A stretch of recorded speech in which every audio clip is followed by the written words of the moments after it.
La historia de Anelis Comenzó con extraños ruidos por la madrugada. Hablamos del año 1960, cuando en el convento Movimientos autónomos de los objetos. Arañazos en las ya no se paredes. profesaba el culto que le diera vida.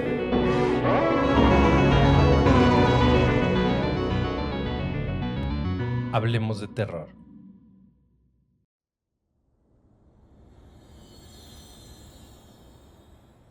Hola terroríficos, ¿cómo están? Muchas gracias por seguir semana a semana nuestros relatos.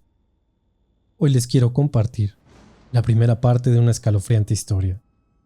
Los manuscritos de los muertos de nuestro amigo Richard Correa desde Chile. Como siempre, les sugiero el uso de audífonos para una mejor experiencia. Apagar la luz, volumen a tope y disfrutar. Esto es, Hablemos de Terror. Bienvenidos.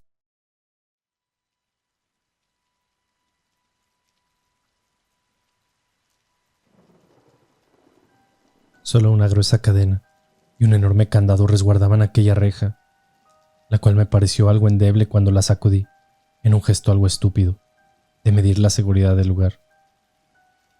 Aquella reja era la única entrada al tétrico y angosto pasaje donde residía mi padre, y sin siquiera aún poner un pie sobre él, ya me parecía un espantoso y lúgubre lugar. Situado en el casco más histórico de la capital, desentonaba completamente con el resto de la modernización, la cual venía devorando, año tras año, estos humildes y olvidados vecindarios. Ya pocos quedaban de este estilo casi colonial, con sus antiguas familias, casi enraizadas a ellos, como intentando legarle el paso a la urbanización que pronto caería sobre ellos. A mi padre no lo había visto durante largos 15 años. Hoy tampoco sería la ocasión, pues llevaba siendo comida para gusanos y parásitos por algo más de 7 meses. Como su único hijo legítimo, al parecer heredé esta humilde casa, la cual nunca pedí como tampoco nada de él. Pero por extrañas circunstancias y cosas del destino, aquí estaba, a punto de conocerla y residir en ella, como también conocer parte de los últimos años de vida de quien fuese mi padre. No había vuelta atrás.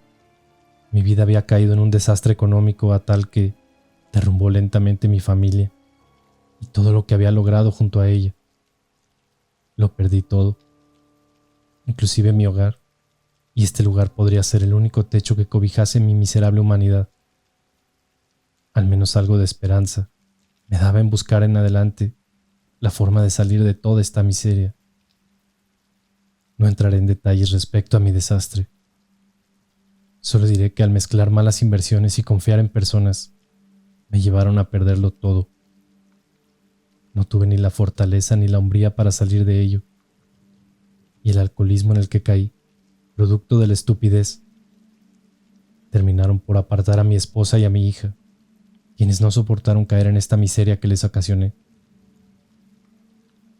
Los últimos meses los he pasado alojando donde un familiar y realizando trabajos menores que al menos me alcanzaban para sobrevivir. Dudé minutos antes de meter la llave en aquel candado. Un extrañísimo presentimiento tenía sobre este decaído lugar que la noche parecía hacerlo más horroroso aún. Unos cuantos autos olvidados y sucios eran parte de la decoración del callejón, donde por un costado un muro transversal lo separaba del vecindario adyacente, y por el otro, las casas pareadas sin más espacio libre que el estrecho pasaje, con algo de arboledas y jardines mal cuidados. La casa que dejó papá era la número 8, casi al fondo de esta tétrica vecindad, donde se hacía profunda la oscuridad. Me adentré con resignación y mientras avanzaba, aromas nauseabundos llegaron a mis narices. La mezcla de antigüedad y abandono, hedores saurines de animales y humedad, dudando en ese instante de cualquier intención de vivir en un lugar así. Pero pronto recordé que no tenía dónde caer muerto, no tenía opción alguna. El ruido de la reja pareció alertar a parte de los residentes, quienes curiosos asomaron sus rostros, dándome miradas inquietantes y furtivas. Entre ellos, una anciana se aventuró desde su puerta, no despegando su vista sobre mí, para luego y a mis espaldas, con un tono de voz no muy grato de replicar: ¿Tú eres hijo del brujo? De seguro no aguantarás una semana ahí dentro, aseveró, en un tono desafiante y de enfado. Vaya bienvenida, me dije a mí mismo. Me detuve y giré la cabeza para darle un cordial gesto en saludo a la anciana. Pero la mujer de pelo blanco y rostro quebrantado por los años solo me observó de pies a cabeza para luego incorporarse a su casa, dando un fuerte portazo en desagrado a mi presencia. Aquella puerta tenía marcado el número 7. Vaya vecina tenía mi padre. ¿Brujo?, me pregunté mientras buscaba las llaves para abrir el acceso a la casa. Si bien mamá nunca supo en qué pasos andaba mi padre, hubiese imaginado cualquier cosa menos que sea conocido como brujo. Tampoco mis recuerdos de pequeño eran algo fresco en mi memoria respecto a él y nuestra relación. Pero sí recordé algo que me dejó bastante inquieto luego de traerlo a mi mente. Algo que quizá guarda alguna relación con aquello de brujo. Cuando era pequeño, estaba seguro de ver fantasmas o gente muerta, como solía decirle a mamá cuando despertaba llorando por las noches. He aquí cuando tengo inciertos recuerdos de papá diciéndome: no te preocupes, hijo, no te harán daño, están perdidos y necesitan de nuestra ayuda. Aquel recuerdo fue como un balde de agua fría, y un escalofrío recorrió mi cuerpo. Nunca pensé que en la puerta de este horrible lugar iba a recordar tales acontecimientos que fueron parte de mis peores pesadillas y temores de mi niñez. Pensé que los había escondido para siempre. Sacudí mi cabeza en un intento de abortar aquellas ideas y pensamientos macabros, enfocándome en abrir la oxidada reja que cubría la puerta principal. Luego de aquello, el acceso pareció más fácil, puesto que aquella segunda puerta de madera carcomida pareció abrirse tan solo al contacto de la llave principal. La puerta crujió, como lanzando lamentos, y una tenebrosa ventisca de aire contenido pareció darme la bienvenida. Fue como si una masa de aire cálido y nauseabundo se hubiese abierto paso hacia las afueras, casi exhalando, emitiendo sonoras y escalofriantes melodías. Era como si algún tipo de materia gaseosa o aire acumulado entre sus paredes hubiese estado contenido en la casa por mucho tiempo, pero al fin era libre.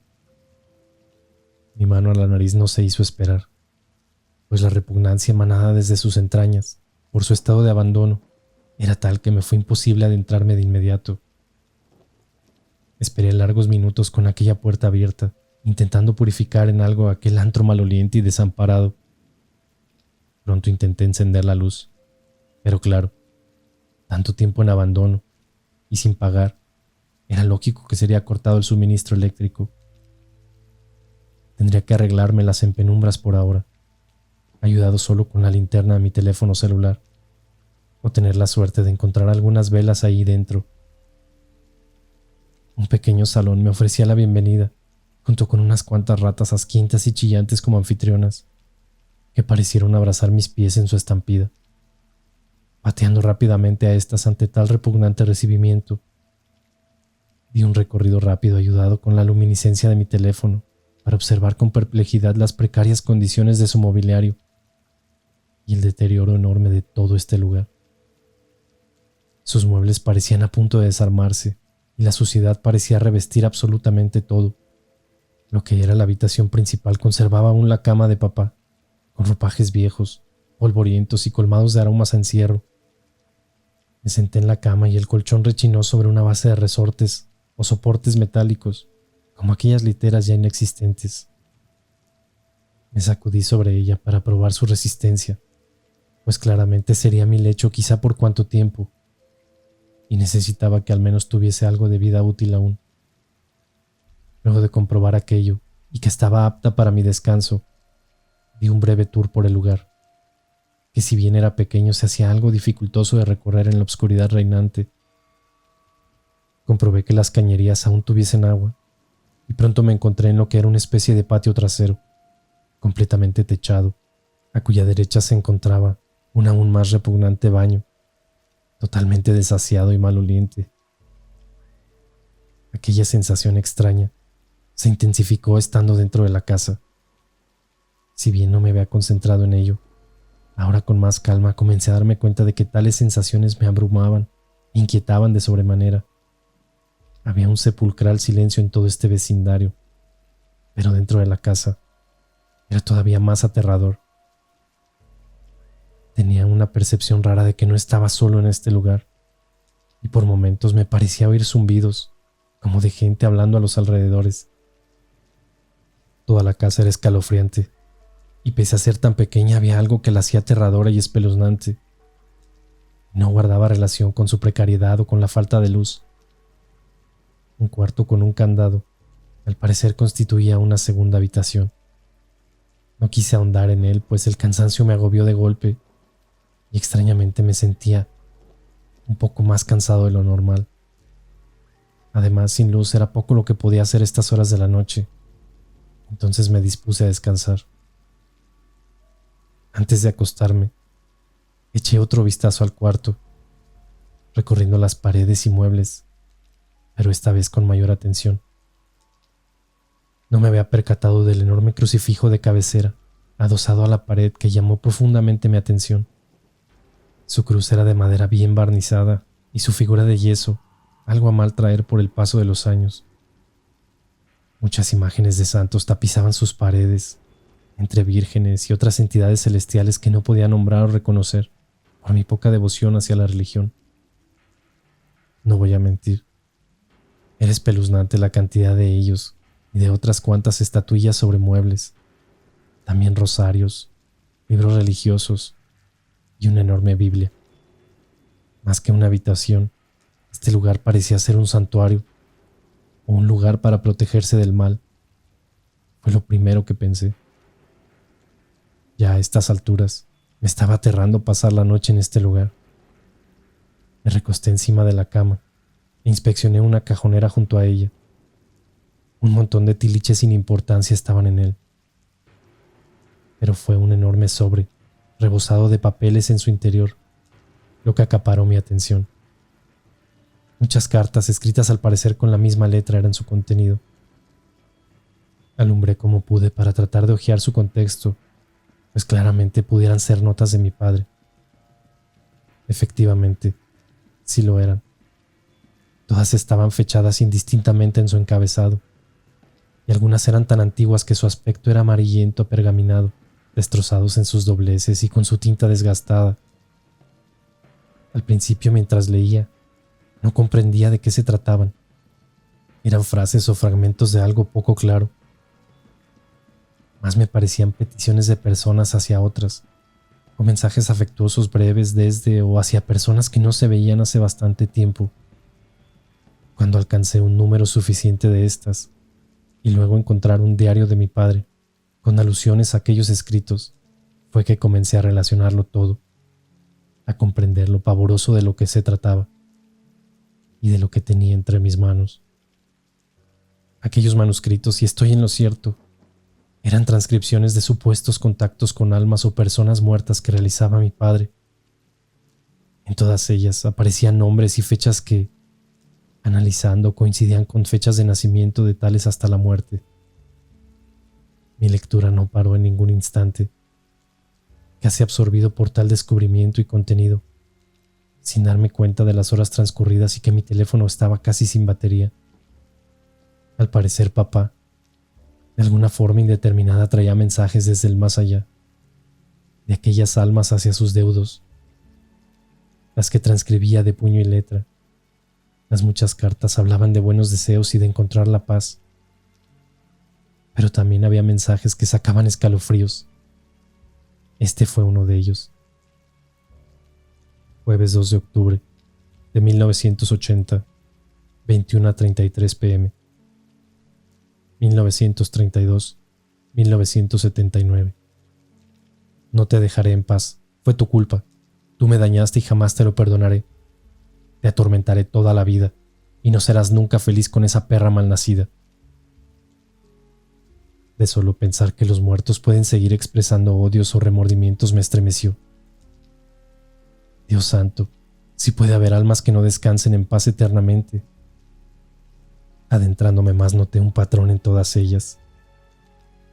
Luego del encabezado, que por lo general eran fechas y nombres de tales difuntos, todas contenían una serie de escrituras en letras deformadas o garabateadas, de forma alocada y displicentes, sin un orden lógico o fraseadas correctamente.